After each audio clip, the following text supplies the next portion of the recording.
Tyler, great! Yay!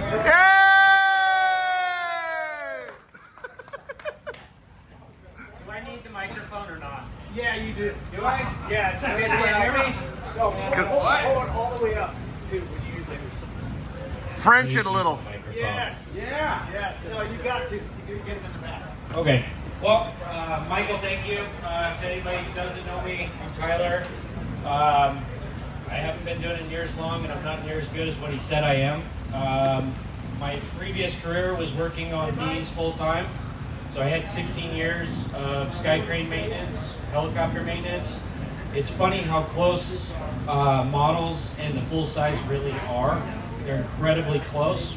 They're all the same. So today, I don't know what I'm talking about, so ask a lot of questions. I think what he wants me to talk about is build, setup, all the way to first flight. So we'll kind of work our way through. We'll start at the beginning. Then we'll just work through. Ask questions, call her out. We'll make this as interactive as we possibly can. And we'll go from there. So starting out, this is the MI8. We're just going to use it in kind of a couple things here. Who's built a scale helicopter before? Everybody has. Okay. How did it turn out? Like you thought it should have? Did it start when you started? Did it end up like you thought it was going to? I mean, was your planning? Kinda. Did it? I mean, did it? No, it usually doesn't. Never. So, you have to be somewhat flexible in starting. So your plan is to start one way and start it and to end at a different. Having a model in time. We talk about this all the time, that having a picture, if you have an aircraft, any aircraft that you have from factory new to well used is going to be, it has a moment in time. Pick that moment in time and stick with that moment in time. Don't follow the aircraft as the full size. We would change things monthly on the aircraft, and it was never the same configuration. It was never the same. So start with one picture or one packet of information and try and stick with that. That'll help with your pathway to the end of having your result where you thought you wanted to be. So that's kind of the start of the planning process. Is where do you want the aircraft to be at the end will help you get how you start. In doing something a little bit more in depth than like a Roban or something that's pre-painted, say a Vario aircraft, it's a white fuselage. It's a blank canvas. And in that blank canvas is infinite ability to do anything, but you have to kind of have a plan and mocking it up and whatnot. So starting from the beginning on a fuselage like that, what would be the first step you think you would do? You get your brand new fuselage from us. What's the first step you guys do? Clean it. What'd you say? Clean it. Clean it. So first thing I do is it goes outside with me with the hose. You get hose, non-dish soap, scrub it down. Why do we do that? Because there's mold release agents that are potentially on it still. So you want to get all that off of there. That's step number one. What would be step number two? Make sure all the parts are there. Well, that's step number 1.1. So what I do on my next step is to scuff the entire fuselage and all the parts. Scuff it all the way down with red Scotch-Brite. It's the beginning of, you could do this later, but by the time you start adding components and pieces and parts to the aircraft, it's going to get to the point where it's going to be harder to do. You're inevitably going to start gluing formers in, doing different things. You better just scuff it now. So that's step two in the process of it. So we've got a game plan. We're starting with our fuselage. What's the next step that you would do after that? On a Vario, you've got to start cutting it all out. Fiberglass, some safety considerations to know about on fiberglass. Wear a mask, right? Proper mask, eye protection. I always put on gloves and then I tape my cuffs to my coveralls. Really important, otherwise you get the itchies for 3 days. So the proper grinding, try and cut as much of it out as you can. Grinding just puts dust in the air. Again, don't breathe the fiberglass. Questions as far as that, it's pretty simple, but I want to go back a little bit on the getting to where you want to go with it. It's starting out with where do you want to be with the aircraft? What paint scheme?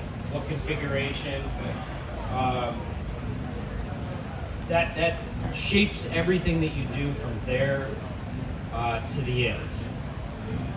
Usually. Any questions so far? I'm trying to make it interactive. I know this is boring. So that's the first step. So let's get into structural. What kind of glue do we use to glue in formers? I've heard them all. Who uses shoe glue? Please don't. Ever. Don't. Yeah, no. Don't, please. We talked about this. Don't use shoe glue. Preferably. So, anybody know HeliStorm? Yep, HeliStorm is a good one. BBM makes a type of, it's actually a little cheaper than HeliStorm. I use it all the time. Great stuff. It's a plasticized epoxy, which means it's got a little bit of flex, not a lot, but with vibration, you're not going to have that cracking around and that brittleness that you get with epoxy. So that's a really important thing with all your formers. The other thing when you're doing former work and gluing all this together, glue as little as you can to start.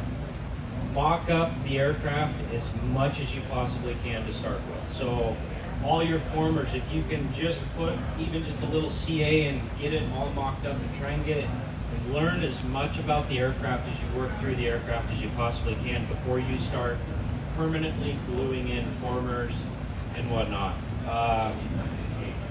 Mechanics. If you don't understand, Vario is a little bit challenging on occasion because the instructions are less than desirable on sometimes. So mocking those all the way up will teach you a lot about where things should go and mock up, and that goes back to that pre-planning stage of all the way through building out the aircraft as far as you possibly can. Battery placement.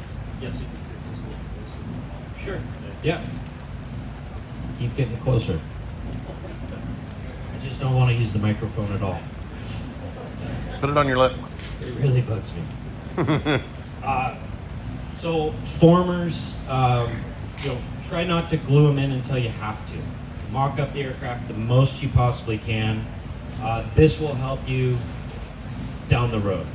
So that's a key point to, especially a Vario. If we're building a Vario today, would be mock it up, try and get everything, try and figure out your tail drivetrain all the way through the best you possibly can before permanently gluing everything in or gluing the tail on permanently to, it paints a picture for you, as I say. So glue, formers. If you are running turbine or a gas aircraft, what's another thing you could do with your formers after they're glued in? Probably seal them. So you would mix up a really thin coat of epoxy and cover all your formers and your woodwork so your woodwork doesn't absorb fuel, oil, that kind of stuff. The accidental filling of the aircraft of jet fuel. Yeah, I've never done that before. No, neither have I. Yeah. Any questions on glue, formers, initial setup? Yeah. You suggest using acetone on the inside after you've sanded? Great point. So on the inside, scuff, I get 60 grit sandpaper. I try to rough it up. Some manufacturers will put peel ply, where you have to peel the peel ply off to get to where your former is supposed to be. That's great because that's a gluable surface right out of the gate. So you have different types of layups, and depending on what country and who's building it, will have different layup where they'll use polyester or vinyl ester or epoxy. And if it's an epoxy layup, a lot of the time epoxy blushes at the end of it. If you ever felt epoxy, it'll have like a blush, and that needs to be sanded off. And so, yes, acetone would cut into that, give you an edge. Sanding it will do it as well. I use a wax and grease remover as well. Anytime I do any sanding, even in the initial stages, I'll go through it with wax and grease remover as well and continuously do that. What you don't want to do is leave wax and grease on it and then sand that in, because then you're just smearing and then sanding it into all the grooves as well. So, yeah, did I answer? Okay. Yes. Tyler, so when you're using the high salt plasticized epoxy, do you ever add the glass material around that reinforcement, or is that good enough? For me, no. When I use the high salt brand or BVM, the glue is stronger than the woodwork almost always. The glue with the tensile strength and PSI in it, it is quite a bit stronger than the usually, unless you're using full carbon formers, the wood will let go before the glue does. So now going into former work, whoever is over engineered or over glued or done any of that, I do it a lot more than I should. So formers are getting thinner in the newer builds, and they're going to a foam core or a light wood core with carbon on both sides. The Blackhawk is a great example of that. It's getting lighter weight, they're getting stronger. But with the entire structure, we're trying to build a full structure of, all the way through. So we're not gaining a lot by adding the weight. The glue will hold. The HeliStorm and the BVM will glue to metals when they're properly prepped, scuffed, roughened up. Wood, composite. They have a slow glue time. They're thixotropic, so you can glue upside down and it won't drip. It's not supposed to. If you get the right stuff, that's a really important thing when you're doing former work. Is we want a few things right with our glue. We want time that we can work with it and get it all set. Because if you're rushed, you're going to make a mistake. And then you want it to where it doesn't drip and sag all over the place. And that's one of the reasons it's more expensive, but it has those features that are, that's a huge thing when you're doing a big glue up, and laying up, and it's huge. The BVM, HeliStorm, both of them, they have a gun. It's a pre-mixed gun. They come in 1.75 ounce tubes, and then you can get the tips for them. I don't always use the tips because you waste quite a bit in the tip, but it pre-mixes it, it comes out of the tip. So it's when you're doing a big layup, they have them in different lengths as well. I have all different lengths. A lot of the time I just shoot a little, quarter, mix it up like we normally do epoxy, and then do whatever I need to do. But if we're doing a big layup, I will get the gun, I'll get the tip, and lay it in. It does two things for you. One, it's pre-mixing it, so I'm unlikely to have a glue that's not going to be mixed correctly. Two, it gives me a really nice bead, so when I go in and do my fillet, it just lays down really nicely. So a lot of little things like that. They cover that. Good? Yep. Any other questions on that? Darn. Okay. The thing I love about Come up with a that good hot salt question. is it sands really well. So if you want to clean it up later or whatever, you can just it just seems to be much more workable than a lot of other adhesives once you've laid it, like it's dried up. Absolutely, and if you do make a mistake, there is a trick to get it out. You get your heat gun, put on the tip on your heat gun, and you heat just the wood. Now you're likely going to do some damage to the composite work. But if you heat up HeliStorm past critical, it just it gets crumbling. And so then you can just start working it out with a screwdriver or a pick, and it crumbles apart. So if you ever did make a mistake with HeliStorm, it will come out by itself, but if you heat it up past that critical, it turns into crumbly, and then it just starts working its way out. So there is ways out of it, but it is much more preferred to use that than it is epoxy, which will crack eventually. Shugu or E6000 is just, in my opinion, not what we should use for, it's a great idea and concept, but it just doesn't work. So moving forward in the build, so you've got your woodwork, you are starting in on your mechanical side of it. So we've got our structure side kind of figured out, and then we start working into the mechanical side. Who's built a Vario or something that's beyond a Roban or a 3D machine? A few of us? A few? The complexity of it goes up quite a bit. The parts count goes up. What you do with your parts is really important because you're not going to build it overnight. So having a tray, Amazon now sells food trays. If you're not into stealing the food trays from Taco Bell, those work really good for keeping all your parts and pieces in little spots. They sell the littler ones that are little trays. try to keep all that stuff compartmentalized, because the second you lose a shim or a part, you're in a new problem. Talk about gear mesh as we're going through mechanical. Who's done gear mesh on anything? Who's set up gear mesh? Who's made a mistake in gear mesh? Sure I did. Which way did you go? Too loose or too tight? Yes. Yes. It's easy to do either, and it's actually easier to make them too tight. Nylon plastic gears grow when they're under load or under speed. They actually grow quite a bit. So a lot of the time, being loose, the saying "loose is fast" is a lot more relevant when you're doing gear mesh. A classic is 2 pieces of paper, so computer paper folded over, run through your gear mesh and squish it together. That's a really good reference point for gear mesh on nylon gears. Metal gears, you might go a little tighter, but not by much. Gears in lubrication comes up a lot. Oh yeah. Who lubes their nylon gears or plastic gears? I do. I'm on that side of the fence. It's kind of the you do or you don't. I use dry lube. It works really well. In my opinion, as long as we're not getting dust and debris in the lube that you're using, you're not having a benefit of some sort by having it there. A lot of metal gears, it's mandatory. Going through a mechanical setup, so drivetrain.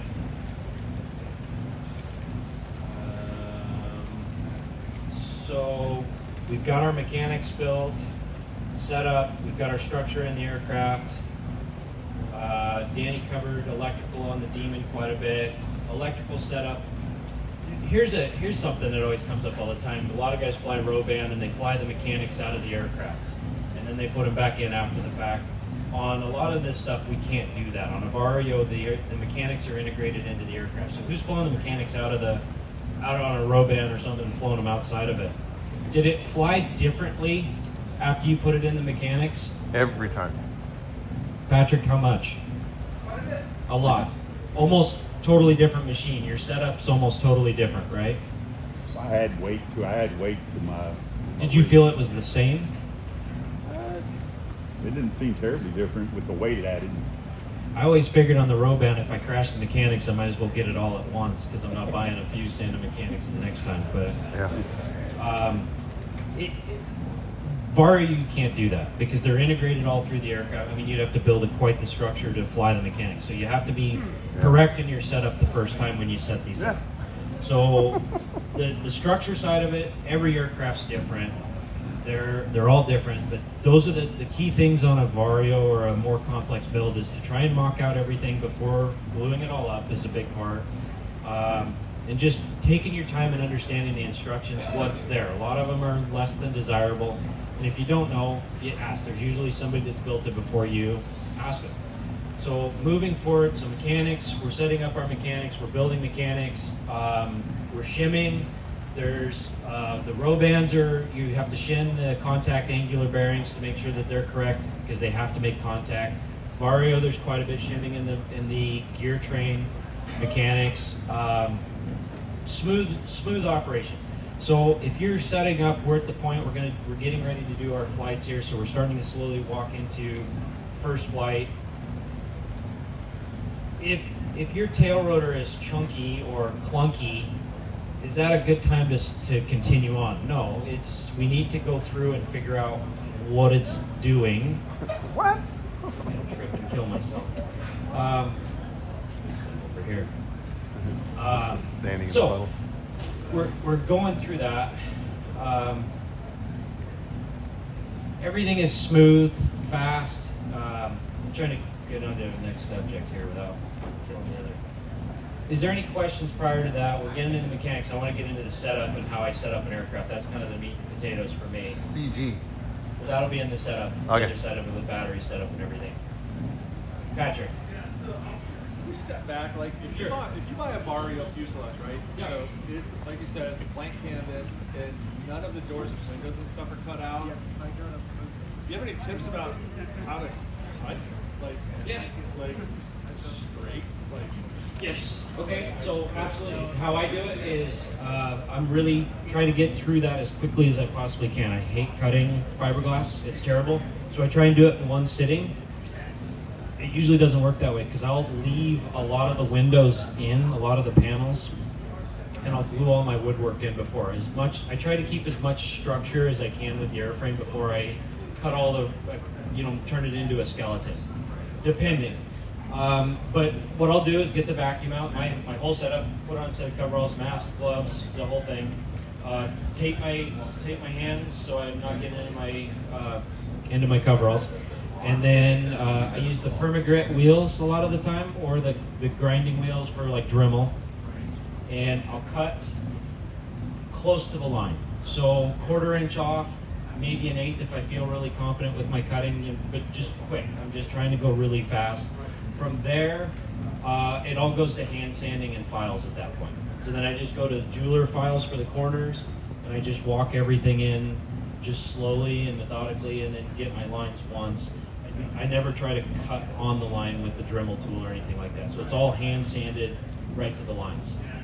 Some guys lay down like a tape line so they know where the line is. Sometimes you get that with the cutting kind of get in there. That just terrifies me. I'm not that good. I'm not that confident in what I'm doing, and I'm like a squirrel, and I'll look out and cut something in the middle, or you get a lot of chatter. I don't know how many times you get into where it starts chattering, right? Because we're at the wrong speed most of the time. Most of the time, we're trying to cut a lot slower RPM than we should be, and so you'll get a chatter, and when it starts chattering, it choose a 1/4 inch past where you thought you should have been, and then you've got a real problem, and it's way harder to put it back than it is to take it off. So that's my work. My workflow is I cut pretty close. On certain stuff, I'll get really close and I'll work corners in. Take my time. But for the most part, it's files and sanding blocks to get where I need to, and sandpaper at the ends, and take the file marks off. And just something on the files. Files not straight down. The files are actually they cut sideways, right? So that's a misconception a lot of times. The file actually works really well when you pull them. They're called draw files most of the time. So as you pull it across, it's actually doing a cutting action. They'll work a lot better that way. Did I get it? Yep. Okay. Any other questions on initial build out, setup to that point? Going back to that on windows, so on Vario and a lot of these other kits, you have to cut the windows out. Take your time. Really, really take your time. If you're on the outside and you're going to glue it from the inside, you're never going to get the right edge distance. Really walk in on that really slowly. Take your time. Glazing and windows, I don't know how many times I've personally made an oopsie cut, and then I have to get a whole new set of windows, and it's weeks, and I'm upset, and everybody's upset. So windows, take your time. That is you can't be slow enough on cutting windows for an aircraft. So what are you cutting them with? Like take a Vario. So Lexan scissors. Lexan scissors, they're specific. Tower Hobbies, I think, makes it curved and straight. They're very specific. They're very short nosed. Take your time. When you're cutting Lexan, try not to ever pinch all the way through, because it'll leave a crack in it. It leaves a stress marker in it because of how they're designed. So cut just about halfway through the cut, and half of the jaw width when you're cutting, and try and be smooth with that. And then I will cut, and again I'll go back to sanding. So I'll use a really high sandpaper, high grit, like 320 will be where I start, and I'll finish it at 600 to get an edge if it's going to be exposed. And I'll run it that way, and I'll walk it all the way in at that point. Yeah, Taylor Drain gave me a tip on this, like with the MD500 windows, they're just radius, right? It's not like you're just making straight edges and corners. Is that he uses a belt sander, like, actually can, once he's kind of got the rough cut, he'll just take that down, using the power of a belt sander to just get a 90-degree on the cut as well. I'm a squirrel. When I'm on the belt sander with somebody, I'll look and there'll be half the window gone. He's right, and I do that on sometimes, but a lot of the time it's just, I can't emphasize enough, take your time on windows, because it's so easy to get missed. And a lot of them are the same, where they have an outline of where the window should be. Don't believe the outline. Give yourself 3/8 or a half an inch to start on the outside of that, because I would much rather have a little bit of a line exposed and the window fit than find out that I cut it right to the line and the window doesn't fit. So don't believe everything that you see on those. Just take your time on windows when you're cutting. I can't say that enough. I've done it 3 or 4 times now where I've ruined windows, really big window sets like the 500, and that's a big piece. The other thing is, so when you're doing windows or you're doing the windscreen, so if you start up here, screw it like on the 500 for example, if you start up on the top and you start working that all the way down, you're going to end up squishing it and flattening it out as you bring it across if you're drilling and screwing or trying to, if you're working. A lot of the time we screw them in for removal of mechanics in the front or something of that nature. So if you screw and drill it as you're going down, you'll end up pushing it all out and get way out of whack. You can move the windows, they are flexible, so you got to be really careful of tape, drill here, work your way in the middle, and then you split that difference and then you go again there. So if it's drill here and put a screw in here and then drill in the middle and then split the difference there again here and then keep dividing by 2 in your drill and your screws, and you won't get that proud window either. It'll lay down a lot flatter, because eventually you have to make that decision again in that whole process and build out is, are you going to glue the windows in, or are you going to screw the windows in? Are they from the inside, or are you going to put them in from the outside? Some aircraft, a lot of aircraft in the full size have the window goes in with a tape behind it. It's a zinc tape, and then it has a flashing that goes over the top that screws down the middle. It doesn't really hold anything. It's more just so for wind, and the actual zinc's what's holding it in to stick them. But some windows are on the front, some are on the back. I mean, it's a mixture of all of them. So you have to make those decisions of what you're going to want them to look like. And there's a lot of tricks. I mean, we could do hours and hours of all the little idiosyncrasies and tricks and tips. But yeah, hopefully that answers that on windows and fiberglass and cutting. Anything else up to this point? Yeah. Glue for the windows. Okay. Yeah, that's okay. So there's is it 512 window glue? It dries clear. RC 560. 560. So it's a clear. glue? It's white. It goes on white. It goes and it dries clear. You still see it. It's if you leave it, but it doesn't look awful. A lot of the time, I've used epoxy at high salt demand. I try not to do a lot of gluing in the windows permanently. I use a lot of E6000 these days, which is technically the higher end shoe glue, because I want to be able to remove them later. So I'll put them in and paint it behind and try and get that in. And if it seeps out the side, after it's dry, you can roll it off and it cleans itself off. And so it's a little bit of a trick, but I try to screw most of the windows in these days. I try to, like the smaller Chinook, the 11th scale Chinook, you have to glue the windows in, but we glue them in from the outside or from the inside instead of gluing them to the outside, because there's not enough edge distance to really put them on and make it look good. So we'll go in from the inside and then just paint all most Chinooks have black for the anti-glare. And so I'll use that to my advantage, that you're not going to see, it's where you can cheat, right? Where nothing is ever correct, so we're always trying to cheat to make it look correct. But yeah, so I've used everything. But the 560 works pretty good. It has to have good contact.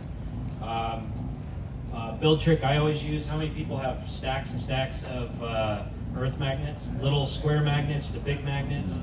You can't have enough of them. And the little clamps that you go to Home Depot and you get the little spring clamps. Every time I go to Home Depot, I just pick up 5. They're $1 a piece. That's my first place I go, is I get 5 more of those. You can't have enough clamps and magnets to hold glazing. That's the best way if you're going to glue your glazing in, is magnets on the back side and then magnets on the front. The other thing when you're doing this is dry run everything. So if you're gonna do a big layup or you're gonna put in your glass, dry run it all the way through. Put in your magnets, how you're gonna hold it, how you're actually gonna get glue in, because you'll end up finding out I can't get in there with something, or I couldn't get where I needed to. So you need to come up with a new solution, and it's better to do that before you started your glue setup. Just one thing, what was the 6000, the Shugu? E6000, so it's Shugu's a brand, E6000 is just a different brand, pretty much. And it's just a plasticized silicone is what that is. So it's that, it gets, It has some kind of... it's a lot of give, it's pretty give. It's good for some stuff. If it's on glass or something that's unedged, you can pull it right off. So, good. How much time do we have? Like an hour? 10 minutes? Oh, If you don't have to fill it, you don't want to. we're only like a quarter of the way through. We're like 3 hours to this. You have to hear from me. So, okay. So moving through. So that's build, setup, and just general build. Any other questions on build in the shop stuff, and then we'll get to just setup, and I'll walk through kind of my workfall. Yeah, I hate doing this. Any other questions on the building side? Yes, Scott. What is your thought on like bonding wood into your fiberglass, HeliStorm versus epoxy and balloons, stuff like that? You missed the first part. You came in halfway through. Way to go, Scott. Were you late? Okay, you already covered it. We I'll did. ask you later then. We did. Watch Skinner's video. Sorry. Okay, so going on to setup, I know you guys talked about the Demon a lot. Danny talked about the Demon. General setup on radio setup. So how I approach all of this is almost all of my scale aircraft are set up with 3 battery setup. If it's electric or turbine, it doesn't matter. Turbine's going to be a dual redundant, so we'll hit on that. So on this aircraft, I could fire it up right now and run all the flight controls and never have to worry about the battery or the motor turning on. Why? Because the flight packs are different than the flight controls in the light battery. Why do we do that? Well, if you have a main pack pop, or you lose a cell, or you ran it down low, that's a go fast. That is a go fast. I want to go fast. Everybody's running.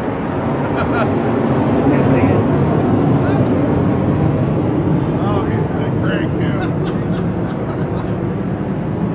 Supposedly the Thunderbirds are in town. That's probably The good. hell's he going straight up?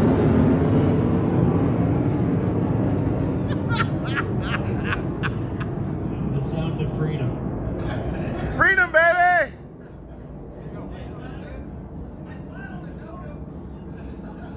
What were they? What were Probably they? F-16.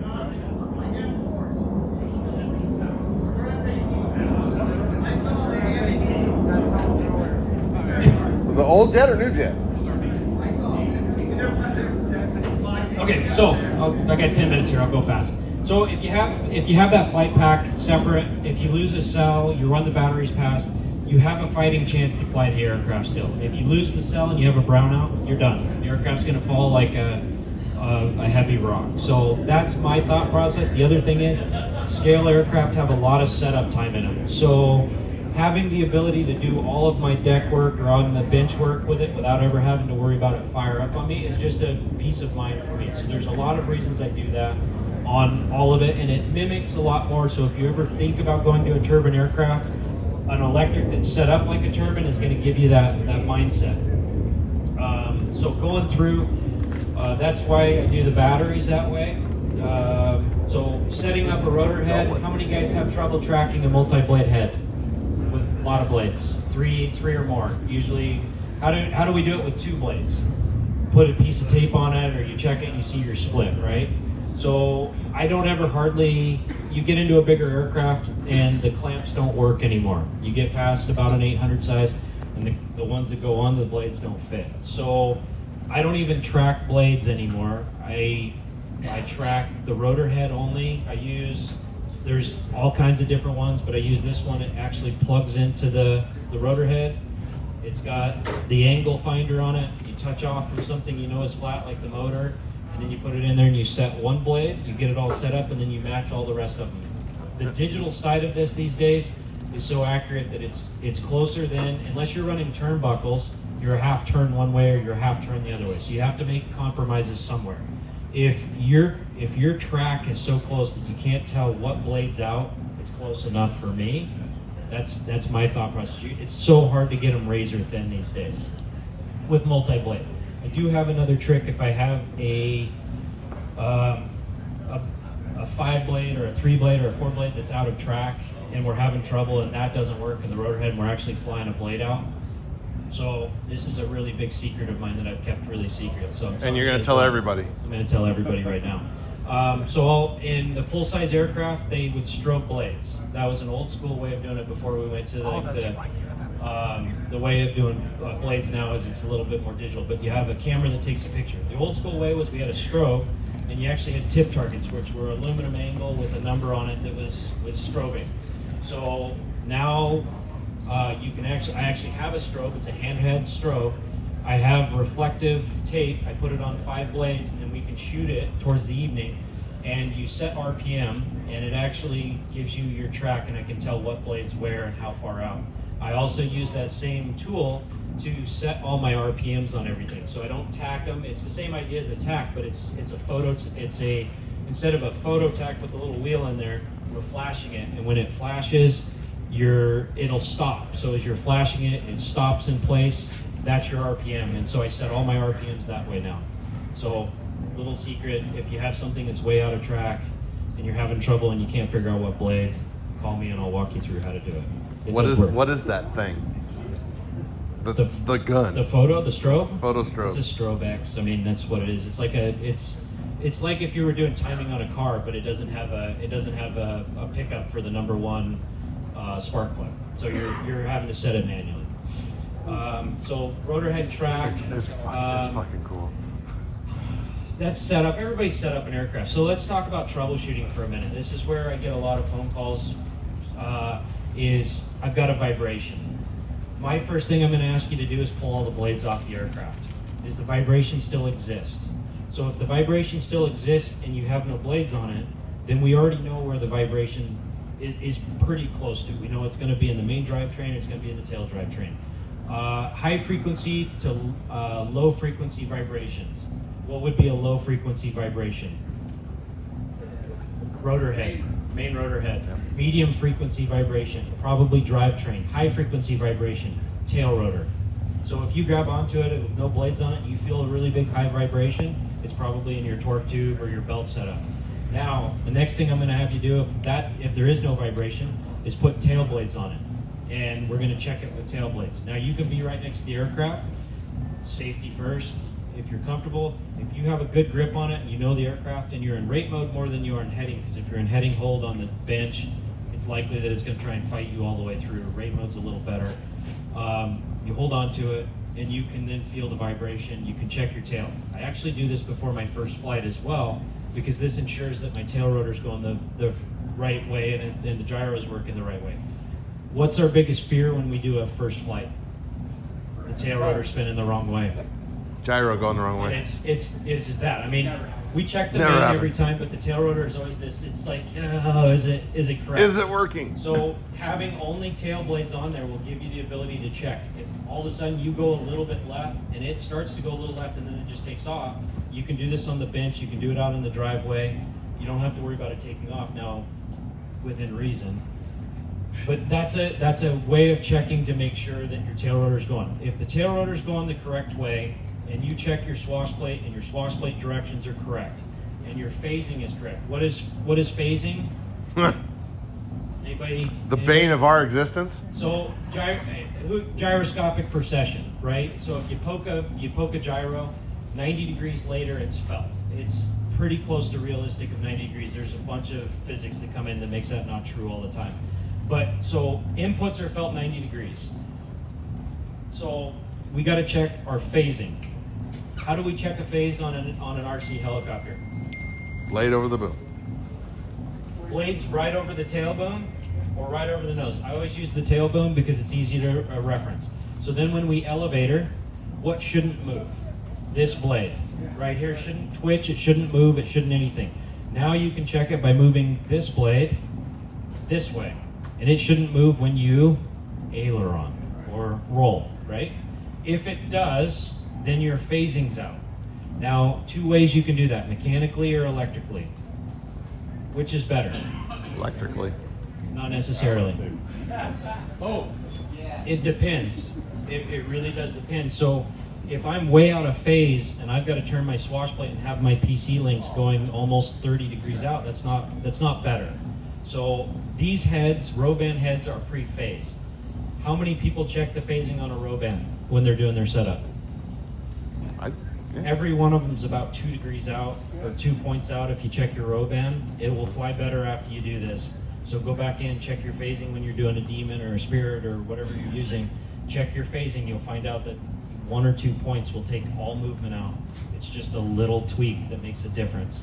So when you're going down to the fine nitty gritty, those are the little things. But checking the phasing will ensure that when you move the flight controls, the aircraft's going to go the right way. If the gyro is correct and set up correctly, when you tip the tail up, what should the gyro, what should the swash plate do? Tilt back, right? Same as it counteracts everything. So same when you're checking your tail. If those things are correct, it will fly. It may not fly very well, but if you have the gyro set up and you've already checked the tail, you have insurance that when you take off, everything is going to go the right direction. Now the last little thing I will do on a first flight that's really has actually saved me twice is just a little stir check. Now, the aircraft sitting on the ground is felt as an input, so you have to be really careful about this. But you stir the aircraft just a little bit. So you tilt the rotor head and you can see the whole disc as a whole. If the disc goes left and you pushed forward, stop and just figure out what happened. Your phasing's off, you're probably 90 degrees out, something's wrong. It should tilt roughly. Now, if it tilts 20 degrees off, you're probably still right and you're just seeing what it's doing on the ground. But if it's 90 degrees out, stop. Don't pick it up, don't fly it because it's going to be 90 degrees off. I don't care how good you are, you will not get it fast enough behind 90 degrees. So the 90, if you know those things and you check your tail, when you pick up, you know you've got an aircraft you can fight. And what I mean by fight is fly. It will fly, may not fly good. If your gyro's way loose, it may, if your gains are set really low or really high, the tail might be doing this or that, but it will go the right direction, and that's half the battle, right? If the aircraft's doing something that you aren't asking it to, it's a whole different ball of wax. When things are backwards, they go really fast. I've crashed one because the flight controls were backwards. That was my fault, and it went really fast, really fast. Any questions on that? Phasing, setup, I know I started going really fast. do you ensure your throttle hold is set up when you're doing before your first flight? So, Okay. on my aircraft, I don't use throttle hold. So I use a 3-position switch. I set them up just like I do on my turbine. So I have a off position, which is on the left-hand side of the radio for me. It's 0 is off, where your flight modes usually are for people. So 0, 1, 2 is the positions of the switch. 0 is off, and then 1 is flight for me. Some guys set it up as their ground idle, where it spins at half RPM and then they go to flight. I have 1 position, which is 1 RPM, and then I have a 50 RPM increase on most of these aircraft for the bucket if I'm doing it in high wind to get just a little bit more tail out of it. But that's how I set mine up. The reason I do that is I normally don't ever auto or think about shutting off. Now safety, everybody's different on how they want a safety, but a turbine aircraft is going to be set up the exact same way with the same 3-position switch with no throttle hold. So my mind is when I plug in the 1 pack, I can do all my flight control stirs, everything without having to worry. When I plug the main packs in, it's now a live aircraft, and that's how I treat it. Don't touch the switch is on. I don't set up auto rotation in my aircraft. Well, I take that back. I do on 1, but everything else I don't set them up to auto rotate, because scale aircraft, we've got lights, people jumping out of aircraft, you've got doohickeys, ramps, all these things on all these switches. I try to sterilize my radio. The left side is all engine or electric control stuff for motor critical, and the right side is bucket, lamps, right? You know, all of that kind of stuff, because what inevitably are you going to do? And I've seen this happen now with buckets.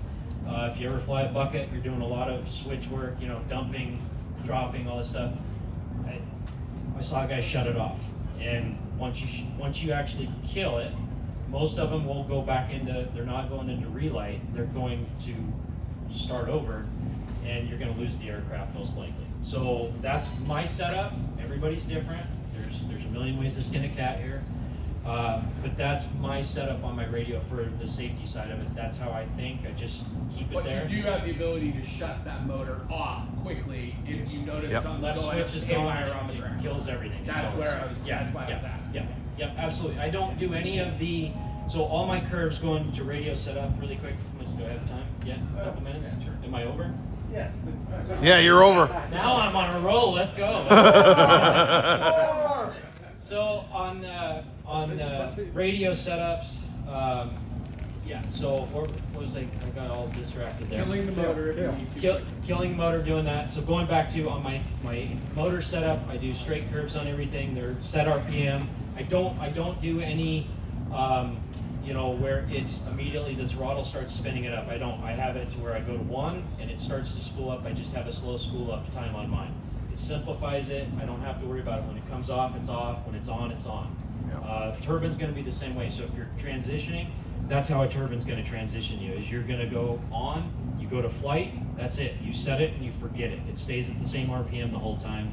Having it to come off, because inevitably what are you going to do? You're going to forget that you're in idle up, you're in normal mode, and if you pull all the way down to the bottom, which on most of these aircraft when they're set up correctly, I'll hit the bottom coming into flare all the time. It's only -2, -3. So when you hit the bottom and you're in normal mode, what did you just do? You shut the ESC off, it goes into startup, so when you go back into it, it's got to go through that slow spool up again. You've still lost the aircraft. So I just try to make my flying as simple, where I'm doing the least amount of anything with the engine, and it's just me flying it. So when I dumb it in, it's just me, not I flipped the switch and did it too. Any other questions on that? Setup wise, I always do almost every aircraft is -2.5 to 3, positive 10 or 11. Mid is 5 to 6 for hover, depending on where it hovers at for your pitches. I just get max cyclic without having any hit part, you know, anything hitting anywhere. Anything else on setup? I know that we could go for hours on this stuff. We really could. Radio setup, that's general. Oh yeah, that was early on. So CG, two schools of thought on this. Right down the mast or a little nose heavy. I tend to be on the school of right down the mast, because if you're hovering and it's nose heavy or tail heavy, you're always the flybarless controller is a computer. The less work I have to do on the control loop, the better in my mind. And so having it mast center is, it's not, if you're doing a pirouette, the aircraft's not having to pitch around that, it's just having to be neutral. Forward will fly better. Most of the time a forward CG will penetrate better in the air, so they'll fly better. They have less tendency to pitch. So there's a trade-off there. So most of the time on a skid aircraft, it's we pick it up from the mast, you know, support it, and just you want to get about a 1/2 inch to 1 inch of the rear skids to lift before the whole aircraft comes off. That's kind of a rule of thumb. It gets you pretty close. Any other questions? RPM comes up a lot. RPM. So it depends on size. So a Roban 1200 to 1250. I shoot for 1250 is kind of right down the middle. As you get bigger, it really starts to get into about 850, 7. I mean, the Romano's Blackhawk is running 730. So they start as you get bigger disc, lower RPM. Anything else? If you decrease the head speed, how you increase the tail speed? So that's the trick of this. So you start losing, as we get lower and lower RPM, we're going to have more and more problems with the tail rotor. So bigger tail blades, there's speed up gears you can do. You can change pulleys if you're running a belt drive, but at the end of the day, that's a big part of, you know, the manufacturer building the drivetrain is to make it. Now we're cheating a lot of the time using 3D machines. We have to come up with better ideas, but a purpose built is a lot better than not. Oh, you're fine. Anything else? I know I'm behind. I'm taking up Joel's time. All right, good deal. Good? Okay. Good, guys.